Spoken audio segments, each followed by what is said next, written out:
Let's begin in the US as the president-elect begins to assemble his team around him. We are, 60 hours on from the election result officially being called for Donald Trump, and only one result still awaiting. Arizona. The scale of victory is clear. More than 300 college votes for Mr. Trump, 270 enough to confirm victory. The news networks calling it in the early hours of the mornings. In fact, Donald Trump did himself at 2:30, the first to do so. Well, the Republicans look to be on track for what's known as the trifecta, a political situation where the same party holds the three main branches of power: the presidency, the Senate, which are confirmed, and the House of Representatives, with the Republicans just 7 seats short of majority. It will mean far more political manoeuvring for Donald Trump as the 47th president than he had as 45th president. And so now, to the top jobs being decided in the administration. First confirmed in the past 24 hours, Susie Wiles. She was the campaign manager, becoming chief of staff. This is how Donald Trump introduced her on Victory Night. Let me also express my tremendous appreciation for Susie and Chris, the job you did.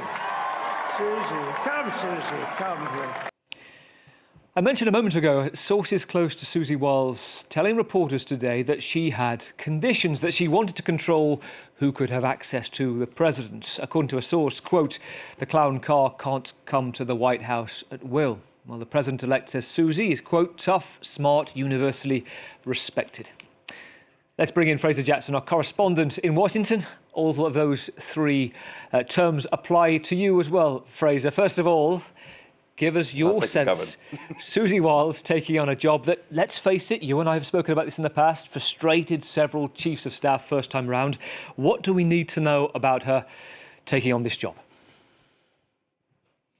I think the thing that really comes out of this is the fact that everybody who has been close to Susie Wiles and dealt with her says that she brought some sort of order and discipline to Donald Trump world, as she was the person who was kind of urging him to stay on message during the campaign. Of course, she wasn't exactly successful all the time during the campaign, but she was the one who was trying to get him back on that. And there is a real sense that she's going to bring that sense of discipline to the White House, and that it will be a different kind of White House to 2016, where Donald Trump came in with no real idea as to how the job works. And there was, a revolving door of people. And Donald Trump doesn't really understand the role of chief of staff, although it is seen as being effectively the second most powerful job here in DC. And he went through 4 chiefs of staff, and some of them, including Chief of Staff Kelly, who said some choice words about Donald Trump in the final stages of the campaign.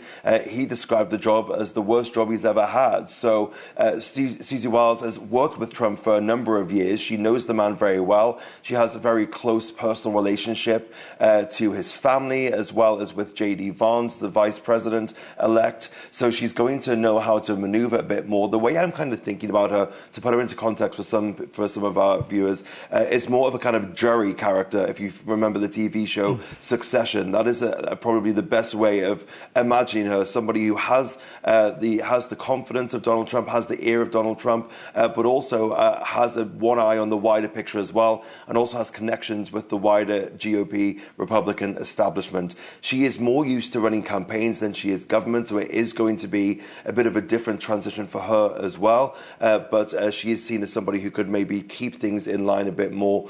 Whether that will see an impact on the White House, a lot of my colleagues who covered the Trump White House said that a lot of people would leak information quite a lot. Whether that will be clamped down upon because Susie Wiles will be chief of staff will also be interesting to see.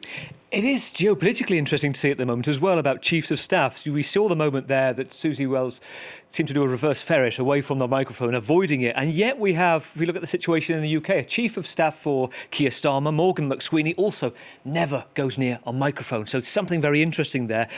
Fraser, as you said, she's the first name to be officially confirmed. Lots of other names in the pipeline for senior jobs. Secretary of State, for example. I'm seeing Marco Rubio's name come up.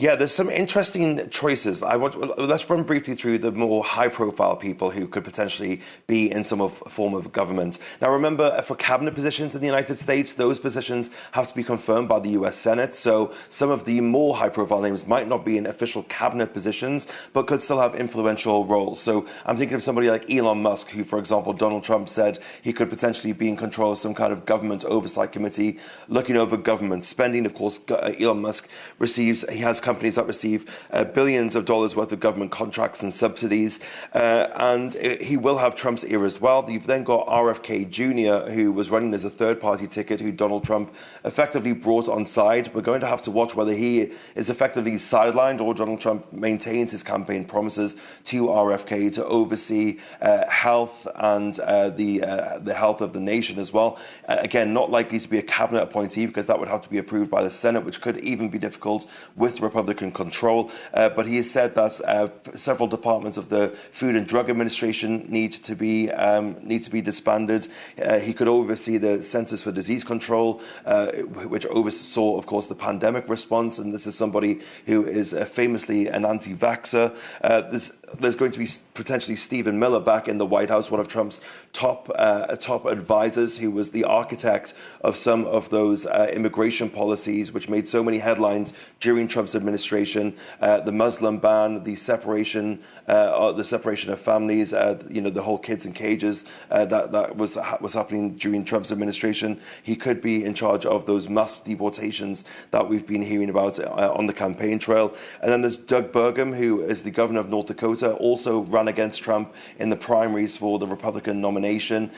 He was called Mr. Secretary by Donald Trump when he was given a phone call to inform him that he would not be Trump's vice presidential nominee. And there's a thought that he could be the Secretary of Energy, for example. But yeah, Secretary of State, the big ones, Marco Rubio, the senator from Florida, he has served on the House Intelligence Committee, the Foreign Relations Committee. There's also could be Bill Hagerty, who is a senator from Tennessee, who was the US ambassador to Japan while Trump was in office.